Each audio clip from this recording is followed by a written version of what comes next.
Բարի գալուստ Հայաստանի ազգային պատկերասրահ, ինչպես Ժաննան ասեց, ես Սաթնիկ Չուգասեզյանն եմ, Հայաստանի ազգային պատկերասրահի դեկորատիվ կիրառական բաժնի վարիչը, ուրախ եմ ձեզ այսօր այստեղ ողջունել, ինչպես նաև շատ շնորհակալ եմ Creative Mornings Երևանի կազմակերպիչներին այս առաջարկի համար, այս հանդիպումը կազմակերպելու համար եւ այսօր մի փոքր, երբ որ ես մտածում եմ այս թեմայի մասին, ճանապարհ, ուղի, որոշեցի այսպես հայացք նետել այն ճանապարհին, որ ես անցել եմ ու հասկացա, գիտակցեցի մի բան, որ իմ ճանապարհը միշտ կապված է եղել թե Երևանի հետ, թե իմ արմատների հետ եւ թե արվեստի հետ։ Ու այսօր մի փոքրիկ այսպես ճանապարհորդություն կանցնենք իմ անցած ճանապարհով եւ պարզապես այս նկարն էլ նույնիսկ ընտրելիս որոշեցի հենց այս տարբերակ ընտրել, որովհետեւ սա մի պատկեր է, որ ցույց է տալիս մի փոքր ոլորապտույտ ճանապարհ, որ ուղիղ չի եղել, բայց միևնույն ժամանակ միշտ այս ճանապարհին ինչքան է դժվարություններ եղել են, բայց ես միշտ փորձել եմ գունավորի կանաչի ամենագեղեցիկի վրա կենտրոնանալ։ Այսինքն այն ամենը, ինչ որ մեզ շրջապատում է, միշտ իրականության մեջ ես փորձում եմ նախընտրում եմ տեսնել դրականը։ Ես ծնվել եմ մի ընտանիքում, որտեղ մի պապիկս Աշոտ Ղազարյանը ճարտարապետ էր, մյուս պապիկս բանասեր արևելագետ Բաբկեն Չուգասեզյանը, ուրեմն գիտնական։ Իդեպ մենք ձեզ հետ գտնվում ենք Հայաստանի ազգային պատկերասրահի շենքում, որի համահեղինակն է եղել պապիկս Աշոտ Ղազարյանը Մարկ Գրիգորյանի հետ միասին։ Մարկ Գրիգորյանի կառուցած մեկ այլ ուրեմն շենք Երևանը զարդարում է Մատենադարանի շենքը եւ հետաքրքիր է որ Մատենադարանի շենքը երբ որ Մարկ Գրիգորյանը կառուցել է այս դուռը որը որ շատերը շատ սիրված է դուռը եւ ճանաչված պապիկս է հեղինակել Աշոտ Ղազարյանը իսկ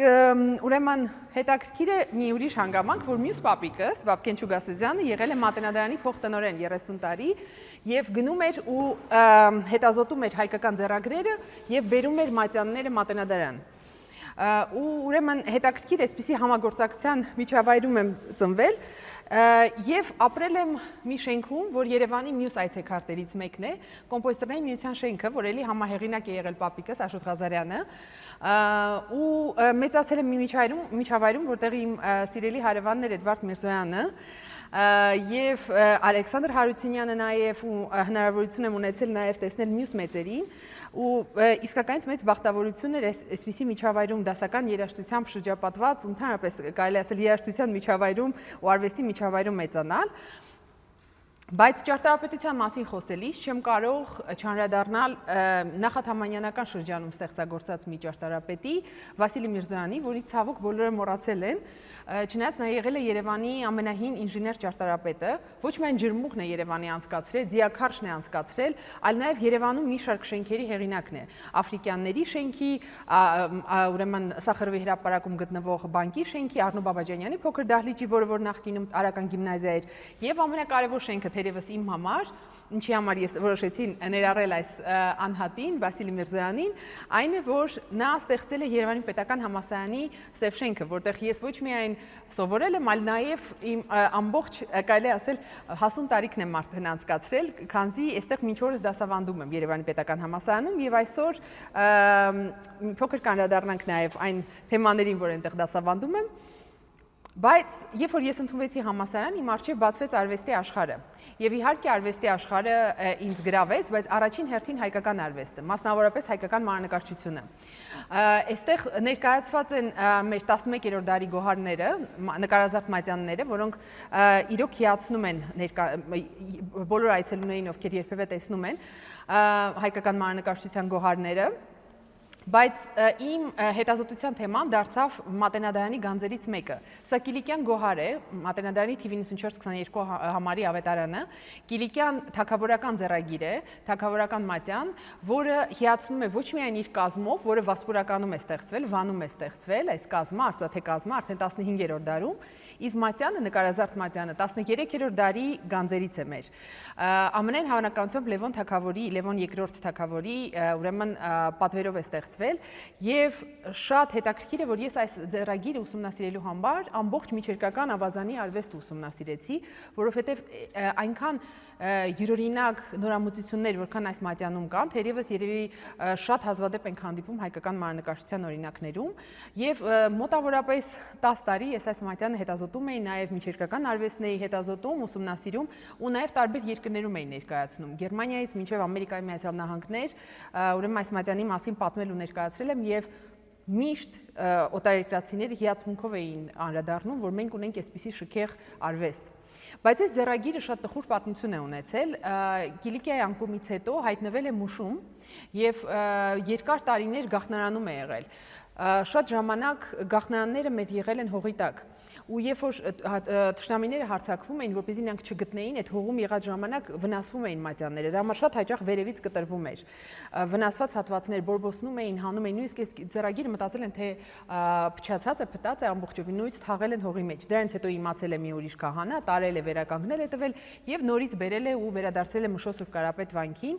որտեղ մնացել է մինչեւ 20-րդ դար։ Փաստորեն 6 դար պահվել է Մուշում։ Ու ինչն է հետաքրքիր, որ ցեղասպանությունից հետո թուրքերը չեն գտել ամենամեծ գաղտնարանը ու ի բարօրություն մեզ Հայաստանից փոքրիկ արշավախումբ է գնացել Արևմտյան Հայաստան, գտել են այս ամենամեծ գաղտնարանը, որտեղ այս մատյանն էր պահվում ու բերել են Էջմիածին, որից հետո հասցրել են արդեն Մատենադարան։ Սա փաստորեն այն մասունքներից է, որ հնարավոր է եղել թուրքերից փրկել։ Եվ ինձ համար աննկարագրելի տխուր էր, երբ ես իմ երազանքներից մեկը իրականացրեցի ու գնացի Արևմտյան Հայաստան, եղա Մուշում, որովհետև իմ մայրիկի կողմից Արևմտյան Հայաստանի կոնկրետ Մուշ տարածքից են, Մուշից են, եւ հույս ունեի Մուշում տեսնել կանգուն կառույցներ, բայց ցավոք ամբողջ հիմնահատակ ավերված էր, այնպես որ սա Մուշից փրկված եզակի մասունքներից է։ Այս զգացումներ ունեցա մյուս տատիկիս արմատներին հետամուտ լինելով, երբ որ գնացի Վան, երբ որ մայրիկի արդեն Դեզդեմոնա Ղազարյանի արդեն հետքերով գնացի Վան եւ այնտեղ հիացա պարզապես կարելի ասել Վանի Մարգարիտը տեսնելով, Աղթամար կղզին, որը մեր բացառիկ կառույցներից է։ Մենք այսպիսի հուշարձան այս ժամանակաշրջանից ցավոք այլևս չունենք, ամբողջովին 5 շարք, ուրեմն քանդակազարդ է եւ նույնիսկ ցանկաժեք քարերով է հարդարված եղել այս կառույցը։ Ու Մանուել Ճարտարապետի ստեղծածն է Գագիկ Թագավորի համար, որի նաև դիմանկար է այստեղ, դիմաքանդակը կա այստեղ։ Մյուս պապիկիս կողմից, Բաբկեն Չուգասեզյանի կողմից արմատները ստանում են Սեբաստիա։ Ցավոք ես Սեբաստիայում չկարողացա լինել, բայց գնացի ամենահայտնի, ամենակարևոր Սեբաստացու ստեղծած վայրը, Մխիթարյան միաբանություն Վենետիկ, որտեղ ուրեմն 2007 թվականին ուսումնասիրեցի Մխիթարյան Մայրավանքում, Մխիթարյան կղզում իրենց արվեստի հավաքածուն, հիացա, սիրահարվեցի հավերժ հայերի սիրելի Վենետիկին, որովհետև հայերի համար Վենետիկը միշտ եղել է բացառիկ վայր, լինի նոր ջուղայի վաճառականների հետքերով, այնտեղ ահռելի ժառանգություն է մնացել, պահպանվել, թե Մխիթարյան միաբանության, որոնք հայագիտության մեջ անգնահատելի գործունեություն են ունեցել, այնպիսի գիտական ձեռնարկներ, որոնք Մխիթարյան միաբանությունում է ստեղծվել, թերևս երևի երկրորդը չունենք համարժեքը, ու հենց այդ ժամանակաշրջանում անգամ այստեղ տեսնում ենք Լորդ Բայրոնի լուսանկարը, որը եկել էր Մխիթարյան միաբանություն, այստեղ հայերեն սովորելու համար ու հետագայում թարգմանություններ է արել եւ 1 տարի անց վերադարձա Վենետիկ սովորելու ուսումս շարունակելու բյուզանդական հայկական արվեստի հետքերով նորից ուրեմն ուսումնասիրություններ արեցի ու ինչպես հայ նկարիչների համար, այնպես էլ շատ հայերի համար Վենետիկը դարձավ երկրորդ տուն ինձ համար եւս։ Բայց պապիկիս հետքերով գնացի Պարսկաստան, որովհետև պապիկիս ընտանիքը Սեբաստիայից հետո Արևմտյան Հայաստանից ուրեմն 1915-ից հետո հայտնվել էին Թավրիզում, Պարսկաստանում, բայց ինձ միշտ Պարսկաստանը կարծես էլ ավելի զգում էի, որ պիտի անպայման այնտեղ գնամ լինեմ եւ կյանքի բերմամբ իրադարձությունների բերմամբ այնպես ստացվեց ի բարօրությունից, որ տարիներ շարունակ գնացի Պարսկաստան եւ ոչ միայն շատ սիրեցի պարսկահայերին,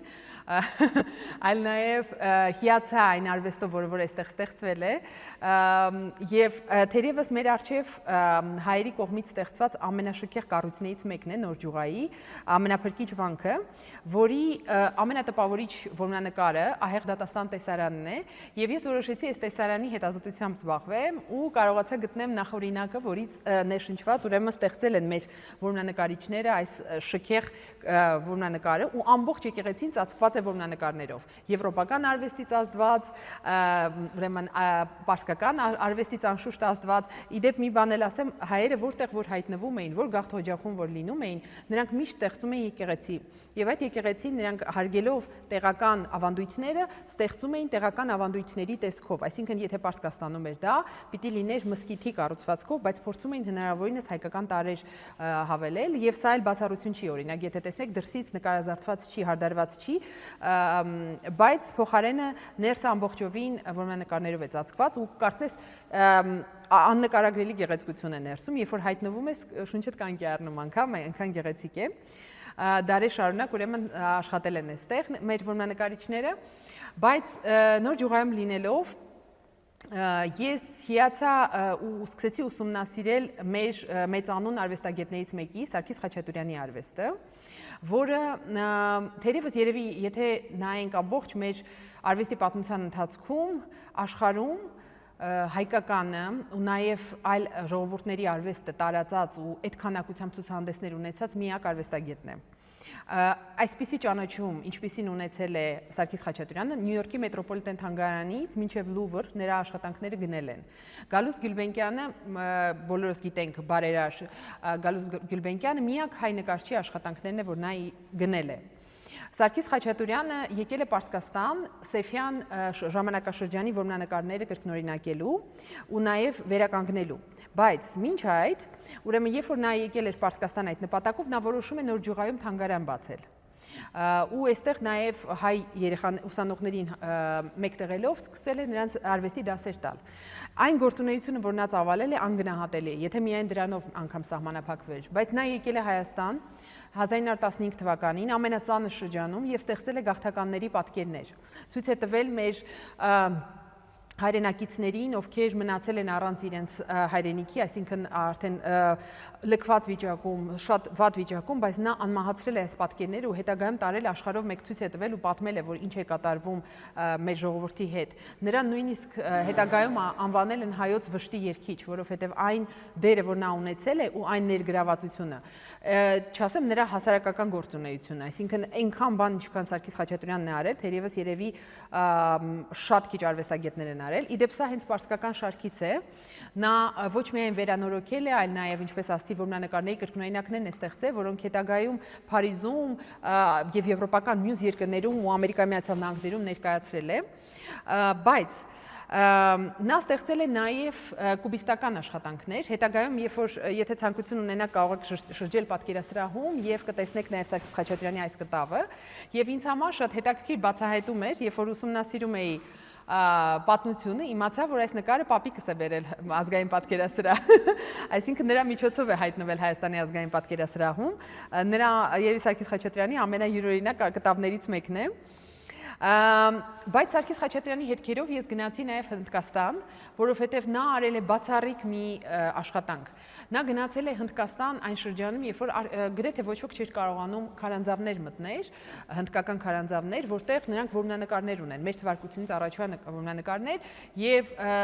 ուրեմն նա ստեղծել է դրանց կրկնօրինակները, բացառիկ գործ է արել, ու սա հնդիկ ժողովրդի համար, սա նրանց գանձն է, Աջանտա, Բաղ, այս քարանձավները համարվում են նրանց կարծես իտալական արվեստի համար վերածնունդը, նույն արժեքը ունի հնդիկ ժողովրդի համար այս գործունեությունը։ Եվ ես գնացել էի Հնդկաստան, Նյու Դելիում, ուրեմն ներկայացրեցի փոքրիկ ցուցահանդես արեցի կրկնօրինակների ՅՈՒՆԵՍԿՕ-ի հենց միջոցառման ժամանակ, եւ չեք կարող պատկերացնել ինչպիսի ընդունելության արժանացանք։ Ամենաբարձրաստիճան ներկայացուցիչների նույնիսկ ներկայությամբ մեզ պատվեցին ու նույնը եղել է Սարգիս Խաչատրյանի կյանքի օրոք։ Նրանից այս կտավները գնել են եւ ի բարօրություն մեզ նրա կինը, որ նրա կյանքում աննկարագրելի մեծ դեր է ունեցել, Վավա Խաչատուրյանը, գեղեցկուհի է եղել եւ դարձել է ֆրանսիացի ամենահայտնի նկարիչների Մատիսի եւ Դուֆիի բնորդուհին, նաեւ մեր նկարիչներից Եղիշե Թադևոսյանն է նրան նկարել, Ռուբեն Մամուլյանն է նրան սիրահարված եղել եւ մի շարք այլ հայտնի անձիկ, Ավետիք Իսահակյանը եւ այլն։ Այս գեղեցկուհին բնորդուհի է հանդիսացել ոչ միայն իր ամուսնու համար, այլ նաև ամբողջ կյանքը նվիրել է ամուսնու արվեստի տարածմանը։ Նույնիսկ ամուսնու կյանքի մահից հետո նա շրջագայել է եւ տարբեր երկրներում ներկայացրել է Սարգիս Խաչատուրյանի արվեստը, դասախոսություններ է արել նրա մասին եւ շատ տպավորիչ է հետազոտել այս նրա կյանքը, որովհետև նա ոչ միայն բացառիկ նվիրված կին էր իր ամուսնու համար ու նաև հետագայում ինքն էլ նկարչուհի է եղել, ամուսնու մահից հետո սկսել է նկարել, այլ նաև նա շատ ուժեղ կին էր Եվ ինձ մանկուց ուժեղ կանանց կերպարները իմ առջև են եղել, օրինակ են ծառայել ինձ համար, իդեմս օրինակ իմ տատիկի, որի հետ ես իմ ամբողջ պատանեկությունն եմ անցկացրել, ու նա ինձ համար եղել է այսպես ուժի եւ իմաստության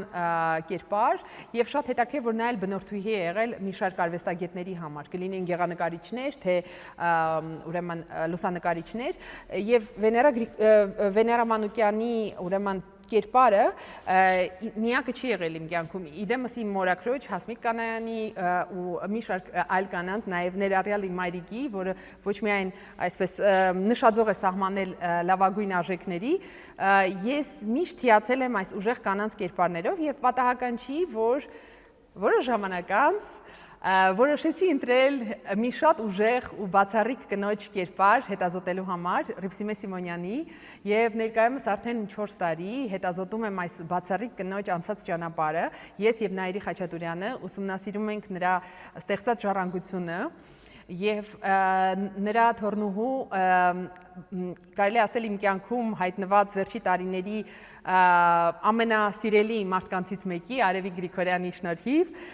մենք հնարավորություն ունենք հետազոտելու, որովհետև այդպես ինչպես այս ընտանիքն է պահպանել ժառանգությունը, ես շատ կուզենայի, որպեսզի այլ ընտանիքներ եւս պահեին իրենց արվեստագետ ծնողների կամ ուրեմն տատիկ պապիկների ժառանգությունը եւ ի շնորհիվ այս ընտանիքի մենք հնարավորություն ունենք հետազոտելու Ռիփսիմե Սիմոնյանի ժառանգությունը եւ չեք պատկերացնի իմ ուրախությունը, երբ որ Ռիփսիմե Սիմոնյանի տանը ուրեմն արդեն աշխատելու ընթացքում բացահայտեցի հետաքրքիր մի լուսանկար, որ արել է Անգլիայում ապրած ամենահայտնի հայ լուսանկարչուհին Իդա Քարը լուսանկարել է Ռիփսիմե Սիմոնյանին, իդեպ այս լուսանկարները հավանաբար արվել են 1950-ական թվականներին, 57 թվականին Իդա Քարը եկել էր Հայաստան, բայց Իդա Քարը հայտնի է աշխարհին իր եվրոպացի ու համաշխարհային անձանց լուսանկարներով, օրինակ այստեղ շվեյցարացի քանդակագործ Ջակոմետիի լուսանկարը կարող եք տեսնել, գրող, իմ շատ սիրելի գրող Սոմերսետ Մոեմի, Մարկ Շագալի եւ մի շարք այլ հայտնի անձանց է նա նկարել, բայց ես շատ ուրախացա, երբ որ գտա Իդա Քարի արած Արա Հարությունյանի դիմաքանդակը, Արա Հարությունյանը մեր ականավոր քանդակագործներից մեկն է, օրինակ Կոմիտասի կոնսերվատորիայի դիմաց կարող եք տեսնել Արա Հարությունյանի կերտած Կոմիտասի քանդականը եւ մի շարք այլ գեղեցկագույն քանդակների հեղինակ է, լավագույն մեր արվեստագետներից մեկն է եւ շատ հետաքրքիր համագործակցություն է ստացվել Արա Հարությունյանի եւ Իդա Քարի միջև, Իդա Քարը նրան լուսանկարել է, ինչպես այստեղ տեսնում եք, Արա Հարությունյանը նրան քանդակել է։ Եվ սա միակ համագործակցությունը չի եղել հայ արվեստագետների միջև, Մարտիրոս Սարյանը եւ Իդա Քարն են իրար այդպես նկարել եւ լուսանկարել։ Եվ շատ ուրախացա այս պատկերը գտնելով։ Ընդհանրապես Ես կարծում եմ, որ մեր ժողովրդի հաջողության գրավականն է միասնությունը։ Երբ որ մենք միավորվում ենք, մենք կարողանում ենք ամեն ինչում ավելի կատարյալ, ավելի ուժեղ ու առաջադեմ լինել։ Բայց Ռիփսիմե Սիմոնյանի արվեստը ուսումնասիրելիս ես ամեն անգամ նորովի եմ բացահայտում այս կնոջ գործունեությունը, որովհետև նա իրոք կարելի ասել քանդակագործության, խեցեգործության դպրոցի հիմնադիրն է 20-րդ դարում։ Նրա շնորհիվ մենք ունեցանք խեցեգործություն, որ Երևանն է հիմա զարդարում, ոչ միայն Երևանը, Գյումրիում է, կարող եք Դիտողցյանների տան դիմաց տեսնել Ռիփսիմե Սիմոնյանի քանդակները ու շուտով հույս ունեմ, որ մենք կունենանք հետահայաց ցուցադրություն, շատ մեծ ցուցադրություն, որ երկար տարիներ աշխատում ենք այս ուղղությամբ եւ նորից կվերհիշենք, կճանաչենք մեր մեծանուն արվեստագետներից մեկին, որ ամբողջ կարելի ասել իր կյանքի օրոք եզակի հայ արվեստագետն է եղել, որ դրսում ներկայացրել է հայկական արվեստը, ել չասեմ, որ կին արվեստագետ։ Շատ բացառիկ գործունեություն Ռիփսիմե Սիմոնյանը արել, բայց նրա ստեղծագործությունների այսպես ընթացքում միշտ կարմիր թելով անցնում է կնոջ կերպարը։ Ու միշտ հայուհուն ներկայացնելիս նա ներկայացնում է թե տարազի մանրամասներ, թե զարդերի մանրամասներ։ Եվ ես 2018 թվականին Հայաստանի ազգային պատկերասրահում, երբ որ ընդունվեցի աշխատանքի, Այդ ժամանակաշրջանից արդեն հետաքրքրվեցի Հռիփսիմե Սիմոնյանի արվեստով, բայց ինձ հետաքրքրում էր նաև ընդհանրապես մեր հայուհիների պատկերները, որը ամենից հայտնին թերևս Արշակ Ֆեթվաջյանի ստեղծած ուրեմն պատկերներն են, որը եւս 1915 թվականի շրջակայքում եկել է ու նկարել է գաղթականներին, բայց նա շեշտը դրել է հենց հագուստի, զարդերի, տարազի պահպանման վրա, եւ Ֆեթվաջյանը երևի այն եզակի արվեստագետներից է, որ Լուվրում ու Վիկտորիա Ալբերտ թանգարանում է ցուցադրություններ ունեցել, ու Ֆեթվաջյանի մասին հայրս մենագրություն ունի գրած, նրա ամբողջ ճանապարհը ուսումնասիրել է, որովհետեւ Ֆեթվաջյանը նաև Անիին նվիրված հսկայական շարք է ստեղծել Անի քաղաքին եւ բացառիկ մի կարեւորություն ունեցող նաև վավերագրական տեսանկյունից չափազանց կարեւոր գործունեություն է ծավալել Արշակ Ֆեթվաջյանը, բայց ես միշտ հետաքրքրված եմ եղել ու արդեն 2018-ից սկսած ավելի մանրամասն սկսել եմ ուսումնասիրել հայկական զարդարվեստը, մասնավորապես հայկական արծաթագործությունը, ոսկերչությունը։ Հատկապես երբ որ անդրադարձավ, որ ցավոք մեզանում մենք չենք ճանաչում, չգիտենք ինչն է, որն է հայկական զարդի մաս, օրինակ այս գոտիներից, չգիտեմ, կարողանեք գուշակել, որն է տղամարդու գոտի, որն է կանացի գոտի, որով այո, կան տղամարդու գոտին ձախից եւ աչից արդեն կանացի գոտին։ Տղամարդունը,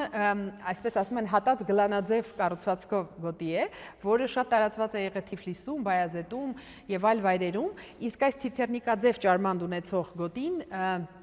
Տրապիզոնում, Վանում եւ մի շարք այլ վայրերում։ Երբ որ ես սկսեցի արծաթագործություն ուսումնասիրել, ցավոք այդ շրջանում ընդամենը 1 հոդված կար, բայց քանի որ ես պետք է իհարկե միշտ հնարավորություն ունենալով շնորհակալություն եմ հայտնում Հայաստանի թանգարանների տնօրենությանը ու նաեւ աշխատակիցներին, որոնք թույլ տվեցին մտնել իրենց ֆոնդերում ուսումնասիրել, հետազոտել, եւ ես կարող եմ ասել, որ հիմա տեսել եմ թե Հայաստանում, թե աշխարհի տարբեր թանգարաններում մասնավոր հավաքածուներում պահվող գոնե մեծ մասը արծաթե զարդերի, գոտիների եւ հուսով եմ, որ շուտով կկարողանամ դա ներկայացնել նաև ցուցահանդեսի տեսքով,